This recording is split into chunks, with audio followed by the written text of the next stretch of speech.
या देवी सर्वभूतेषु ब्रह्मचारिणी रूपेण संस्थिता नमस्तस्यै नमस्तस्यै नमस्तस्यै नमो नमः। आराधना योग्य यह श्लोक सरल और स्पष्ट है।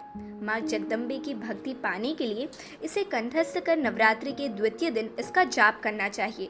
यह श्लोक देवी ब्रह्मचारिणी का है। ब्रह्म का अर्थ है तपस्या और चारिणी यानी कि आचरण करने वाली, अर्थात देवी ब्रह्मचारिणी। तो आज की इस वीडियो में हम देवी ब्रह्मचारिणी के बारे में जानेंगे, देवी तपश्चारिणी की कहानी जानेंगे। वीडियो को अंत तक जरूर देखिएगा और लाइक और सब्सक्राइब कीजिएगा। नवरात्र पर्व के दूसरे दिन माँ ब्रह्मचारिणी की पूजा और अर्चना की जाती है। यह देवी उमा का ही एक स्वरूप है।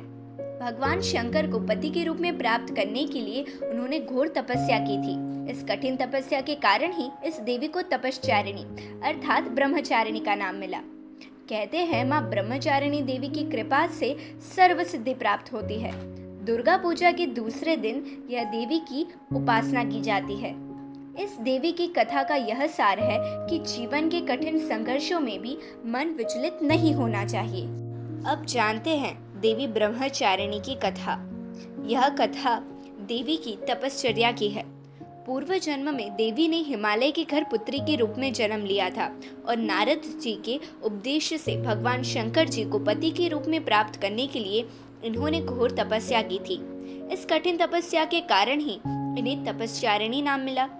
1000 वर्ष तक इन्होंने केवल फल फूल खाकर बिताए और 100 वर्षों तक केवल जमीन पर रहकर शाक पर निर्वाह किया। कुछ दिनों तक कठिन उपवास रखे और खुले आकाश के नीचे वर्षा और धूप के घोर कष्ट सहे।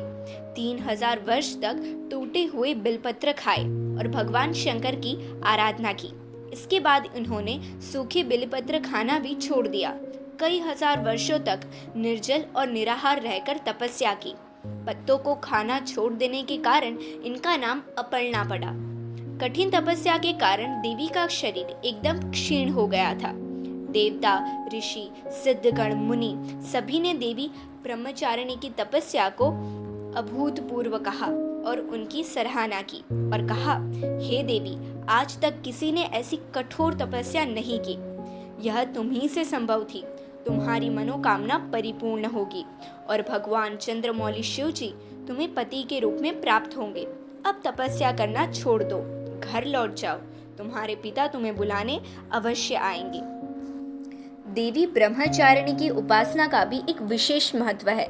माँ दुर्गा का यह दूसरा स्वरूप भक्तों और सिद्धों को अनंत फल देने वाला है। इनकी उपासना से मनुष्य में तप, त्याग, वैराग्य, सदाचार, संयम की वृद्धि होती है।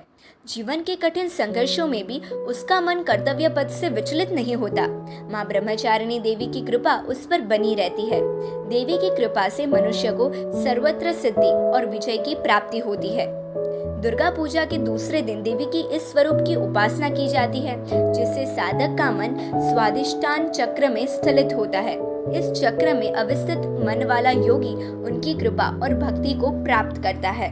माँ आद्यशक्ति पार्वती का ब्रह्मचारिणी स्वरूप अनंत फल देनारा है। देवी ब्रह्मचारिणी की कृपा सभी पर सदैव बनी रहे। इसी के साथ हम आज के इस वीडियो को यही समाप्त करते हैं।